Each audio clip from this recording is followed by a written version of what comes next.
The story begins with a hardcore gamer named Kenichi. From morning to night, day after day, he does nothing but play games. He's not just a casual player. He once spent 3 entire years of his life trying to clear a single game. And even after all that time, he still was not satisfied. No game out there felt challenging enough for him. One day, frustrated, he mutters to himself that all the games he has been playing are trash. He wants something truly extreme, something so difficult that it would take him at least 10 years to complete. Determined, Kenichi starts searching on his computer for the hardest, most brutal game he can find. But no matter how long he searches, nothing meets his expectations. Then suddenly, his computer begins to glitch for no clear reason. The screen flickers, and out of nowhere, a mysterious game window pops up. On it, a message reads that the game is filled with full fantasy elements and offers multiple difficulty levels: easy, normal, hard, and hell mode. Kenichi has never even heard of hell mode before. That alone excites him. Without hesitation, driven by his obsession with extreme difficulty, he selects hell mode. More options appear. He must now choose a class: swordsman, shield bearer, magician, or summoner. Wanting the most difficult experience possible, he accidentally picks the summoner class. Confident and thrilled, he presses enter. The moment he clicks, a flash of lightning bursts across the screen. In an instant, everything goes white. When Kenichi opens his eyes, he finds himself in a completely different world. But something is wrong. He is no longer an adult. He has been reborn as a newborn baby. Confused and unable to process what just happened, he suddenly sees a strange man leaning over him. The man gently lifts him up. Kenichi soon realizes that in this world, his name is Alan. Strangely enough, Alan feels happy about this reincarnation. His previous life had been miserable. He spent every waking moment playing games, working endlessly, and isolating himself. At 35 years old, he was unmarried, lonely, and had wasted his life chasing virtual achievements. Now he has a second chance. 1 year passes, and Alan grows into a healthy toddler. His father, named Radon, is around 20 years old. His mother, Tissia, is incredibly kind and beautiful. They are loving parents, and Alan genuinely feels warmth from them. However, because he chose hell mode, he was born into a very poor family. They live in a frontline village near the kingdom's borders, a place that frequently suffers from war. The villagers must pay heavy taxes to the king despite having almost no stable source of income. Life is harsh and uncertain. Even so, Alan feels grateful. He loves his parents deeply. Watching their affection for each other, he even starts thinking that someday he might have a younger sibling. At night, his mother puts him to sleep in a separate room. But once everyone believes he is asleep, Alan secretly begins working on something important. One night, he suddenly wakes up and tries to open his status window, just like in a game. He needs to grow stronger in this world, insanely powerful if possible. He repeatedly attempts to bring up his status screen, but nothing appears. Instead, something unexpected floats toward him: a grimoire. The magical book hovers in front of him, glowing faintly. Shocked, he almost screams. Hearing the noise, his parents rush into the room. Alan quickly pretends to be asleep to protect his secret. His parents assume he simply had a bad dream and leave. Once they are gone, Alan opens the grimoire. Inside, it contains detailed information about him, his abilities, and especially his summoner class. It explains his stats and the fundamentals of summoning magic. However, there is a problem. He is only 1 year old. He has no mana points available yet. Without mana, he cannot summon anything powerful. The grimoire reveals that at his current level, he can only attempt to summon tiny insects or weak beasts. Determined, Alan begins chanting quietly. He tries to summon something, anything.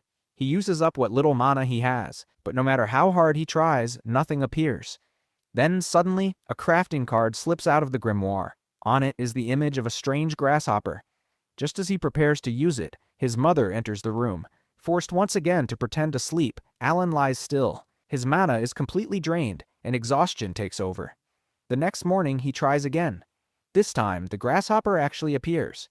It materializes right in front of his face, large and unsettling. For a moment, Alan is terrified, but then excitement replaces fear, his first successful summon. He attempts to give it commands, but the grasshopper ignores him completely. Frustrated, Alan reopens the grimoire to learn more. He discovers something important. The creatures he summons, known as familiars, can provide him with mana points, ability points, and other benefits. However, first, he must name them. After thinking carefully, he names the grasshopper Denka. When he checks his status again, he notices a slight increase in his stats after summoning Denka. He is about to celebrate when his mother walks in and sees the giant grasshopper near her baby. Terrified, she crushes Denka under her foot instantly.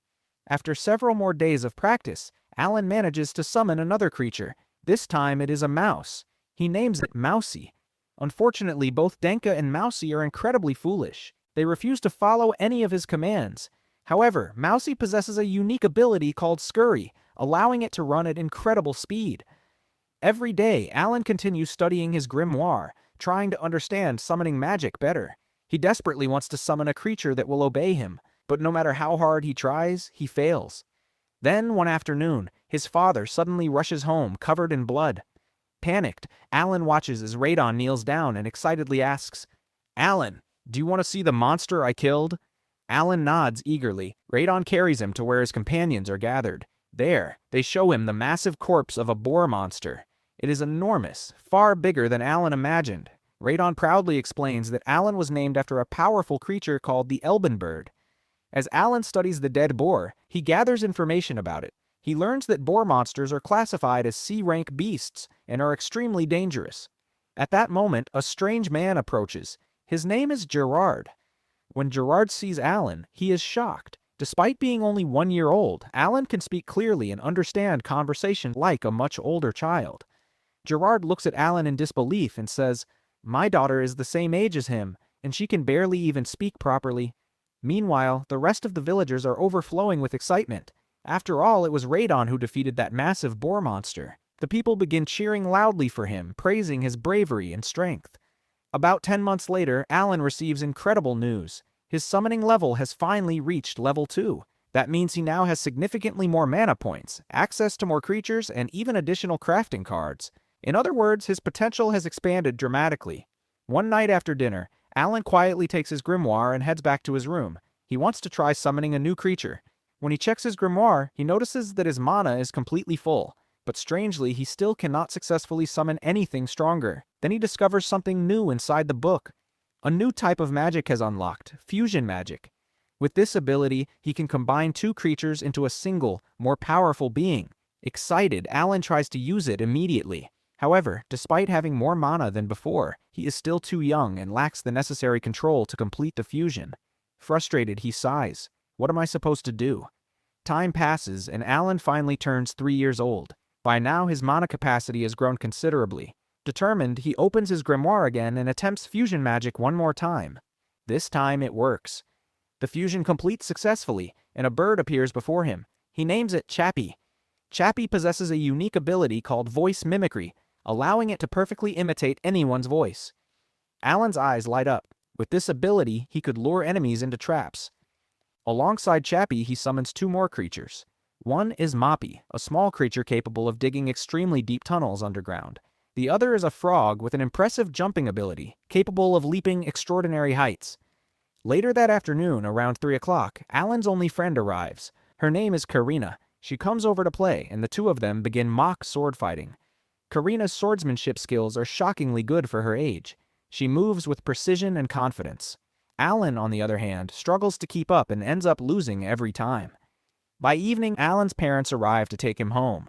During dinner, he learns that his mother is pregnant. Because of this, she can no longer handle farming work. Alan walks up to his parents and says seriously, "Mom's stomach is getting bigger. I will help you with farming." But his father gently refuses. "You're still just a child. Enjoy your childhood. You will have plenty of time to farm when you grow up." Even though Alan feels responsible and eager to help, he reluctantly agrees. Then Tessia smiles and says, "We are really looking forward to your April ceremony." Alan has no idea what that means. His parents explain that in this world, when a child turns 5 years old, a ceremony is held to reveal their talent. It determines what kind of abilities or potential they possess. They truly believe that Alan will one day make the family wealthy and change their lives. Winter arrives, and Alan continues spending most of his time studying and experimenting with his grimoire. One day, while he is playing with Denka again, his mother suddenly walks into the room. This time, Alan does not manage to hide the creature in time. Tessia sees Denka and panics. Shocked and frightened, she collapses to the ground. Hearing the commotion, Radon rushes into the room. Karina happens to be nearby as well. At that moment, Radon realizes something urgent. The baby could be born at any moment.